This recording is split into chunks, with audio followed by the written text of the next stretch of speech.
58분 20초면 뭐 좀 약간 여유 있게 그래도. 아, 여유는 없었어요. 근데 한두 번은 봐주시다가 몇 번 뛰니까 그냥 가시더라고, 나를 놓고서. 원장님 서비스를 했어요? 이런 식으로 막 물어봐요. 개인 교수를 받았어요. 1대1 개인 교수. 돈을 좀 많이 썼습니다. 일단은 궁금한 게 무슨 일을 하시는 분이신지 예, 또 예. 그거에 대해서 간략하게 좀 말씀해 주시죠. 예, 저는 이비인후과 전문이고 서울시 구로구에서 개업의로 활동하고 있습니다. 그럼 하신 지는 얼마나 되시나요? 제가 이제 군대를 저 공중보건 의사를 하고 경기도 이천에 있는 선배님 병원이 있어서 네네. 거기서 이제 봉직일을 한 2년 했습니다. 아. 2년 하고 2년 정도 배운 다음에 제 클리닉을 세우게 됐죠. 네. 그래서 2012년부터 했으니까 만 13년 넘었네요. 13년. 13년이면 너무 긴 시간인데 네네. 개원이로 일을 하시면서 혹시 좀 기억에 남는 그런 에피소드 같은 게 있을까요? 뭐 좀 기억에 남는 환자분이랄지. 글쎄요, 뭐 너무 많아서 너무 많아요? 당장하라 그러면 그렇고 그런 것보다 이제 최근에 네네. 러닝 붐인 거를 제가 좀 느끼는 게 환자나 아니면 젊은 부모님 같은 경우에 이제 러닝에 관심 있고 시작한 분들이 있나 봐요. 그래서 제가 달릴 때 찍었던 사진이나 기록증 같은 거를 진료실 앞에 이렇게 조그맣게 병원에. 네네네. 해놨는데 그거를 쳐다보고 물어보는 사람들이 있어요. 언제부터 달리셨냐? 오. 기록이 어떻게 되시냐고. 근데 요번에 이제 기록증 누가 이렇게 해줘가지고 했는데 원장님 서비스를 했어요? 이런 식으로 막 물어봐요. 달리는 사람은 다 알죠. 네네. 서브3 기록증이 있는 의사 선생님이라고 하면 어떻게 의사 선생님이 서브3를 그렇죠. 이걸 다 아니까. 눈에 띄나 봐요, 그게. 그럼요. 네. 이비인후과라고 하시니까 사실 환자 입장에서 궁금한 게 감기 걸리면 내과를 가야 되는지 이비인후과 가야 되는지 아니면 이제 소아과 아이를 키우는 입장에서 소아과를 가야 되냐 이비인후과를 가야 되냐. 원론적으로 일단 말씀드리면 일단 내과의 특히 호흡기내과 쪽은 하부기도가 원래 전공이니까 성대 아래쪽에 있는 기도를 더 중점적으로 공부하신 분들이고 약간 기관지나 폐 뭐 그렇죠, 이런 쪽? 그렇죠. 아, 예. 네. 저희는 이제 그 후두 위쪽이니까 인두, 후두, 성대, 구강, 코, 비인두, 귀, 뭐 이쪽이, 그러니까 아무래도 상부기도 쪽에서는 강점이 있고 저희가 수술도 보통 그쪽을 주로 하기 때문에 그렇죠. 네네. 그런 부분에서 이제 차이가 있어서 아무래도 이제 상부기도 쪽은 저희가 좀 더 강한 것 같고 하부기도 쪽은 호흡기내과 쪽이 좀 강한 게 아닌가 이렇게 일단 이번 생각하고 소아과 부분은 조금 애매한데 아무래도 좀 차이가 있다면은 특히 아이들 보면 이제 중이염이 잘 걸리는데 그거 많죠. 예, 근데 아이들 어릴수록 웨이드가 좁아서 귀지가 차게 되면 고막 상태를 보기가 어렵습니다. 안 보이죠. 예, 예. 근데 이제 연륜이 있고 요령 있는 분들은 소아과 선생님들도 그 틈으로 그 작은 틈으로 고막 상태를 보시는 분들도 있는데 오진 확률이 좀 있어요. 그 틈으로 보면 한계가 있는데 이제 그런 처치 그러니까 저희가 이제 내시경이 있고 제대로 볼 수 있게 해주고 네네네네. 그다음에 어떤 출혈이 난다거나 뭐 귀든 코든 그런 걸 처치하는 데 있어서는 아무래도 소아청소년과는 내과 계열이고 그렇죠, 저희는 이제 외과 계열이기 때문에 그런 좀 차이가. 이게 트레이닝 과정에서 수술과 네네네네. 함께 했었던 네네네네. 과다 보니까 네네. 처치 쪽에서는 확실히 강한 강점이 게 있겠다. 네, 이렇게 생각하시면 되죠. 그러면 약을 쓰는 부분에 있어서는 경향이 좀 꽈에 따라 다른 게 있나요? 네네. 그것도 조금 다른 것 같아요. 네. 이제 생후 3개월, 6개월짜리 아이들도 목에 심경부 농양이라 그래서 목 주위에 고름이 차는 병으로 생겨가지고 그걸 응급수술하는 경우도 있는데 그때 저희가 항생제를 쓸 때 소아과에서 컨설팅을 내기도 하지만은 저희는 좀 일단 빨리 농양을 줄이는 게 목적이다 보니까 약을 좀 강하게 쓰는 경향이 있긴 있어요. 근데 이제 소아과에서는 그걸 쓰는 범위가 조금 다르고 선택 범위도 좀 다르고 그리고 또 한 가지는 오히려 또 반대쪽으로 생각하면 보호자들이 이제 처방전이나 뭐 약봉지를 보여주는 경우가 있는데 또 너무 약을 많이 쓰는 분들이 있어요. 그러니까 굳이 이렇게까지 써야 되나? 그러니까 이제 처치가 약할 수 있다고 생각하니까 약을 종류를 좀 많이 쓰는 선생님들도 있어요. 소아과 선생님들이. 그러니까 저는 웬만하면은 약을 최소한 줄이려는 저의 이제 진료 스타일? 네, 스타일이라서 네. 그런 좀 차이가 있는 것 같습니다. 네. 기본적으로는 개인차도 물론 있기는 하겠지만 과 자체가 외과 계열과 내과 계열이 사실 그렇죠. 보는 관점이 좀 확실히 그렇죠, 틀리긴 그렇죠. 하잖아요. 예, 예, 뭐 항생제를 쓰는 종류나 기간에 있어서도 조금씩 스타일이 좀 다르다 보니까 맞습니다. 경험적인 게 많이 들어갑니다. 그렇죠, 저 그렇죠. 지침이 있긴 하지만은.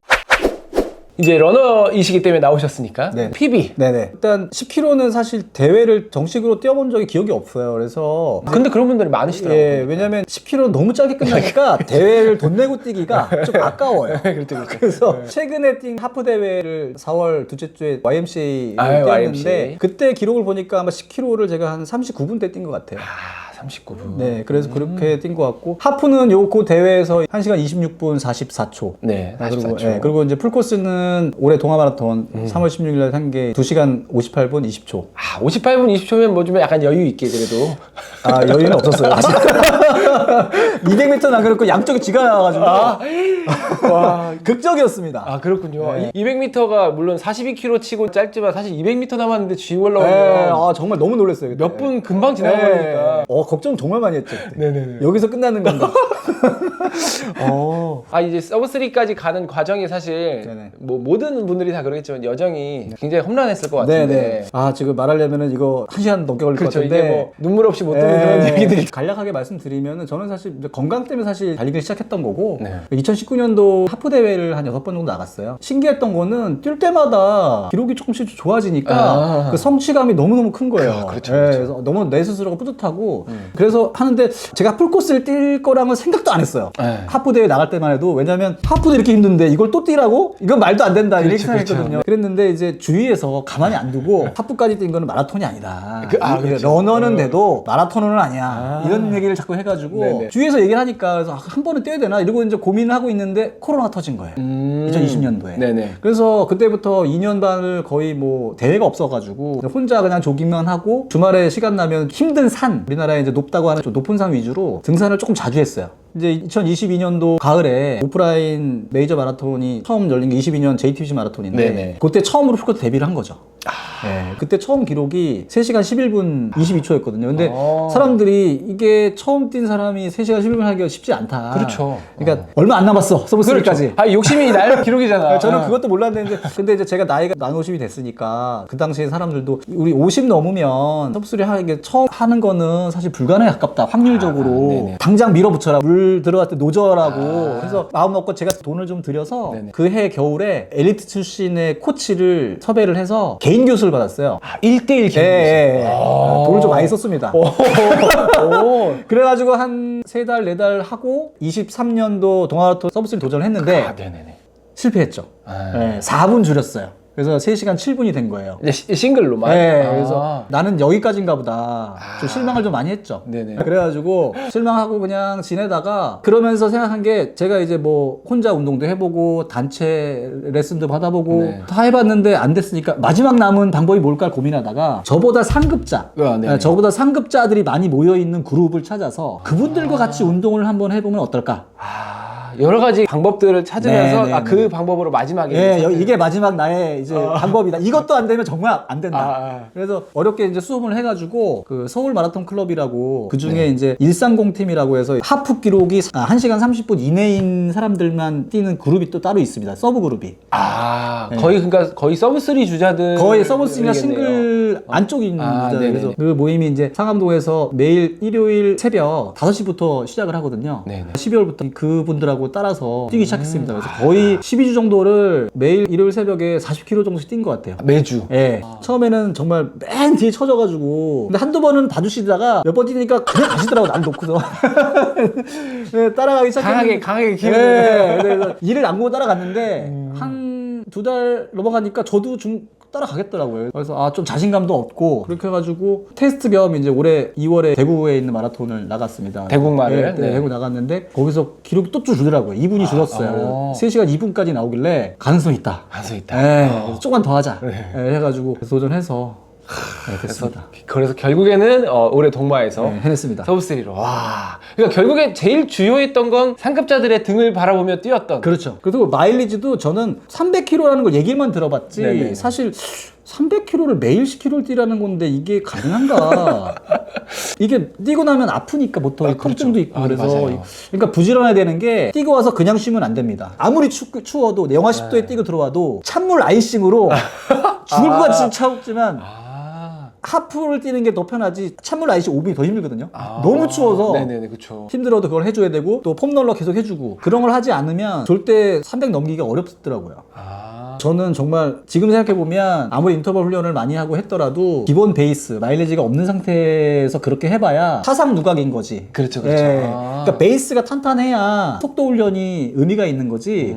베이스가 약한 상황에서 속도만 올려봐야 버티질 못하더라고요. 30km 넘어가면 바로 페이스가 떨어지거든요. 네네네. 그런 걸 느꼈어요. 그래서 이게 상급자한테 무슨 뭐 러닝 폼을 배우거나 이런 게 아니라 저 사람들의 운동 패턴 어떤 식으로 훈련하는지 평소에 그런 걸 보고 따라가고 이렇게 하면서 많이 배운 거죠.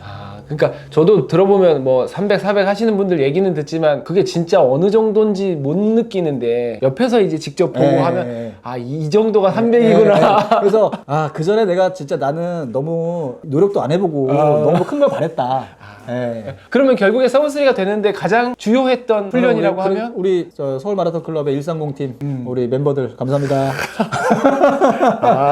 훌륭합니다. 혹시 선생님께는 서브3라는 게 인생에 있어서 좀 어떤 의미를 가지시는지? 예. 제일 딱 떠오르는 거는 사실 우리가 삶을 살다 보면 내가 목표한 대로 다 이루어지는 경우가 그렇게 흔치 않거든요.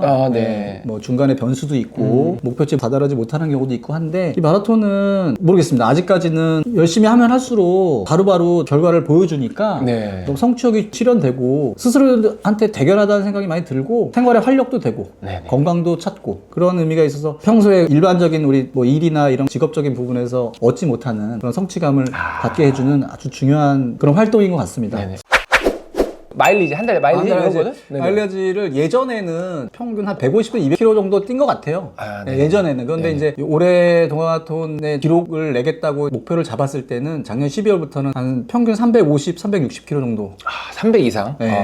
그러면은 의사생활을 하시고 본업이 있으신데 바쁘시잖아요. 네네네. 그 와중에 어떤 시간을 내서 또 뛰시셨을까요? 보통 아침에 훈련을 하시는 분들도 있고 주로. 네네네. 근데 저는 아침잠이 좀 많아서 아침에는 불안해서 또 늦을까봐 불안해서 운동이 잘 안 되더라고요. 그래서 보통 밤에 끝나고 들어와서 이제 하게 되는데 집에 보통 오면은 한 진료 끝나고 오면 7시 반에 8시쯤 되는데 아이들 픽업 왔다 갔다 하고 하면은 한 10시 보통 되거든요. 네네. 그럼 10시쯤에 나가서 한 15km 정도면 1시간 반 정도 뛰고 네네네. 들어오고 그 다음에 픽업이 없는 날 같은 경우에는 장거리로 뭐 한 20km나 찬스다? 예, 이렇게 해가지고. 그때는 좀 길게 뛰자 이렇게 이제 마음 먹고 그다음 주말에 조금 길게 특별한 스케줄 없으면 네네. 30km나 40km 정도 주말에 그렇게 뛰시고. 저는 장거리에 대한 부담감이 항상 있어가지고 장거리 항상 부족하거든요. 장거리 훈련이. 근데 30km를 뛰어야지 맘먹고도 항상 20km만 뛰고 들어온달지. 그러면 안 돼. 30km를 갔다가 35km 뛰고 와야 됩니다. 와, 어떻게 그럴 수가 있죠, 근데? 아니 이제 제가 예를 들면은 오늘 마음 먹었는데 오늘 아니면 내가 다음 주 혹시 못 뛰면 어떡하지? 네네. 지금 있을 때 더 뛰어야지 이렇게 이런 마음으로 시간이 없으니까 기회 있을 때 약간, 떠야 된다. 그런 느낌으로. 맞습니다. 근데 무슨 일이 벌어질지 모르니까 항상 내가 목표했던 것보다 조금 더 오버 뛰는 게 저는 그렇더라고요. 심적으로는 마음이 더 편해요. 근데 저는 35km를 뛰어야지 생각해야 30km가 뛰어지고 30km를 뛰어야지 하면 절대 더 길게는 못 뛰겠던데. 이비인후과 선생님이시니까 제일 사실 러너들이 궁금해하는 것 중에 하나가 달리면서 특히 비염 있으신 분들이 많다 보니까 콧물 나는 거거든요. 특히 이제 추운 날 어김없이 콧물 때문에 굉장히 고생하시는 분들이 많고 요거를 좀 어떻게 해결할 수 있는 크게 봐서 비염이지만 비염도 종류가 뭐 알레르기 비염이 있고 혈관 운동성 비염이 있고 약물 유발성 비염이 있고 음식물 유발성 비염이 있고 비염이 굉장히 많은데 일단 알레르기 비염이 제일 많거든요. 그런데 그런 경우에는 특히 기온차가 나거나 갑자기 추워지거나 이런 환경에 되게 민감하시기 때문에 맞습니다. 그런 경우에는 미리미리 환절기가 되기 전에 미리 진료를 받고 러닝을 할 때 그런 불편함을 좀 가라앉힐 수 있는 그런 여러 가지 약들도 물론 있고 코에 직접 분사하는 외용제들도 있거든요. 그래서 그런 거를 미리미리 써주고 꾸준히 유지를 해주면 아무래도 덜합니다. 그리고 또 한 가지는 그냥 급하니까 약국에서 파는 일반 의약품으로 의사의 처방 없이 TV 광고에서 뭐 오트리빈 이런 거 봤었던 것 같아요. 그런 거는 정말 급할 때는 쓸 수 있지만 너무 지속적으로 사용하게 되면 요요처럼 돼서 나중에 부풀어서 안 줄어듭니다. 그러니까 살이 부푼 게 오히려 더 꽉 막히는. 그렇죠.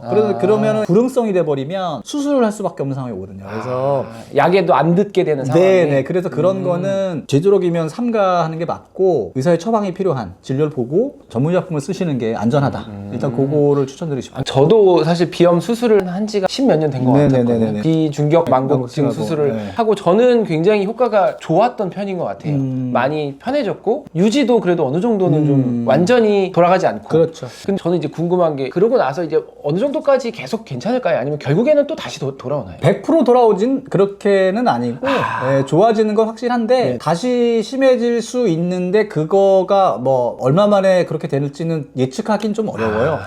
그래서 이제 보통 수술 같은 거 얘기하면은 이거 수술해도 또 재발하는 거 아니에요? 라고 걱정하시는 분도 그렇죠. 있는데 보통 그런 분들 내가 이거 수술해도 나 다시 힘들어졌어 얘기하신 분들은 설명하면 수술에 대한 효과가 만족이 안 되는 거지만 만족된 사람들은 별 얘기 안 하거든요. 그렇죠, 맞습니다. 그러니까 이제 너무 100%를 기대했던 사람들은 그러니까 기대치가 크면 사실 한계는 있어요. 아직까지 알레르기를 완벽하게 그렇죠.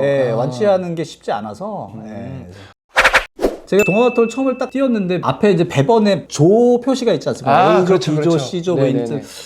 근데 저는 처음 딱 나갔는데 앞조로 못 가게 이렇게 끈으로 이렇게 못 가게 그죠. 막거든요. 막아놨죠, 막아놨죠. 근데 저희 앞에 편하게 왔다 갔다 몸 푸시는 분들이 있어서 뭔가 봤는데 이 배번에 마크가 없는 겁니다. 그래서 봤더니 이름 앞에 월계관 마크가 있는 거예요. 그래서 우리는 바글바글 모여 있는데 저 앞에서는 널찍한 공간에서 지금 무슨 비행기에 말하는 이렇게 프리스티지 이렇게 1등석 1등석 같은 그런 느낌이라서 나도 노력해서 가고 싶은 욕구가 있었어요. 네. 그래서 내가 뭐 이번 겨울에 막 힘들고 뭐 춥고 막 힘들었지만 아침에 일어나서 나가기 싫을 때도 있고 막 한데 그 월계관을 상상하면서 그 순간에 그렇게 평소에 뭐 어떤 거 주로 러닝화 신고 뛰시는지? 러닝화 일단 대회 때는 지금까지 저한테 가장 맞는 거는 알파3. 알파3로. 예, 알파3가 가장 저한테는 맞는 것 같고요. 네네.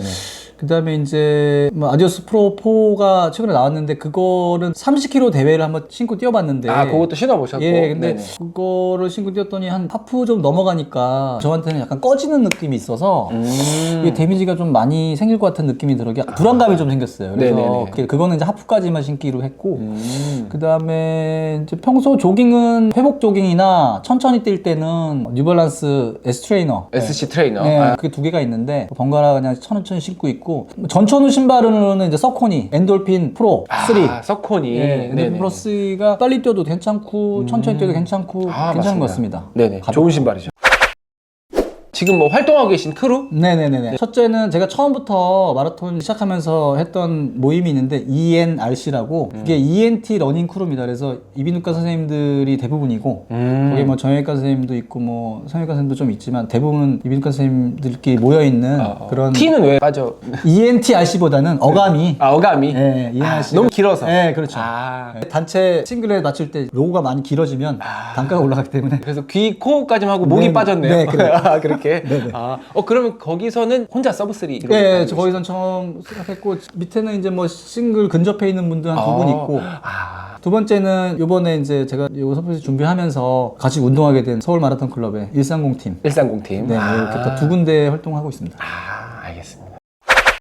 한 몇 세까지는 내가 서브3를 유지해볼 수 있을 것 같다? 아마 그냥 예상인데 부상만 없다면은 50대 중반까지는 조금 더 해보지 않을까 싶고요. 그럼 최고 기록은 한 어느 정도까지는 될 것 같다? 이게 희망사항인데 그래도 이사구까지는 한번 거기까지가 가장 최종 목표가 아닐까 싶어요. 이사구. 또 지금보다 또 10분을 줄여야 되는 그런. 굉장히 고통스러울 텐데 그래도 네네. 일단 목표를 갖고 노력을 하는 것 자체만으로도 의미가 있는 것 같아요. 그렇죠. 그거 실제 달성할지는 사실 미지수지만 훈련도 잘 해야 되지만 또 부상도 굉장히 중요한 것 같아요. 그래서 뭔가 좀 신호가 오면 민감하게 그거를 생각하고 앞으로 이보 전진을 위해서 일부 후퇴를 할 수 있는 그런 마음의 여유가 필요합니다. 근데 사람이 조급해지면 무리를 하게 되는데 그거를 제어할 수 있는 것도 훈련인 것 같아요. 네네. 아주 중요한 말인 것 같습니다. 선생님께서 꿈꾸는 한 5년 혹은 10년 뒤에 나는 요런 식으로 살고 있을 것 같다? 네. 아마 5년 뒤는 지금이랑 큰 차이는 없을 것 같고요. 그리고 뭐 어떤 거창한 꿈은 사실 없고 네네. 제가 결혼을 늦게 하면서 둘째도 좀 어리고 그래서 네네네. 제가 한 60 정도 되면은 이제 그때 둘째가 이제 대학을 들어가게 되는데 아. 그 정도 되면은 제가 교육이나 이런 부분에 대해서 자유가 좀 생기면 네네. 가족들 같이 아니면 이제 와이프랑 둘이 이렇게 뭐 세계 6대 마라톤 뭐 그런데 이제 가서 가족들은 여행하고 저는 마라톤 뛰고 이런 런트립을 좀 하고 싶은 네네. 그런 소박한 꿈이 있습니다. 그러면 본업은 혹시 언제 정도까지? 그거는 뭐 저도 앞일은 모르겠지만 아마 그래도 일단 60까지는 조금 타이트하게 네네. 예, 일을 해야 될 것 같은 생각이 들고요. 60 넘어가면은 조금 여유를 찾아야 되지 않을까 생각하고 있습니다. 네. 마지막으로 혹시 뭐 감사했던 분이나 뭐 이렇게 네네. 스페셜 땡스 투. 네, 일단 첫 번째는 제가 새벽마다 집에서 상암동까지 가려면은 이제 차편이 좀 불편한데 네. 저를 항상 새벽마다 저를 이렇게 픽업해서 상암동까지 데려다준 우리 와이프 집사람한테 고맙다는 얘기 하고 싶고요. 쉽지 않을 텐데 새벽에 일어나준 것도 고맙고 네. 그리고 또 이제 제가 마라톤 멘토가 한 분 계신데 네네. 예, 그 마라톤 입문하신 지가 벌써 25년 된 분이 있는데 저희 이제 이해나 씨의 이제 고문으로 계신 분이 있습니다. 그래서 뭐 풀코스도 뭐 100번 이상 뛰신 분이고 경력이 있으신 분인데 네네. 분이 항상 이제 조언해 주시고 제가 경험이나 아직 모자란 부분이 많이 있는데 그런 거를 여쭤보면은 본인이 갖고 계신 경험으로 많이 조언을 해주신 그 전철중 고문님 너무 감사드립니다. 아, 네. 원장님께서 아무튼 본업도 충실하시고 또 나중에 대회장에서도 또 이렇게 만나뵙고 하면 너무 좋을 것 같습니다. 네네. 그 저기 뭐 제가 만약에 네. 접수를 못-하거나 그래서 못 뛰게 되면 그 크루들 응원할 경우가 있을 텐데 네. 잘쌤님 혹시 뛰시면 네네. 제가 기억하고 있다가 비태업에 뛰어가면서 드리겠습니다. 아, 감사합니다. 아, 서브스리 그 제작께서 또 뛰어오시면 너무 느릴 텐데. 아, 감사합니다. 가세요. 감사합니다. 저도 갈게요. 알겠습니다. 아, 수고하셨습니다. 아, 감사합니다.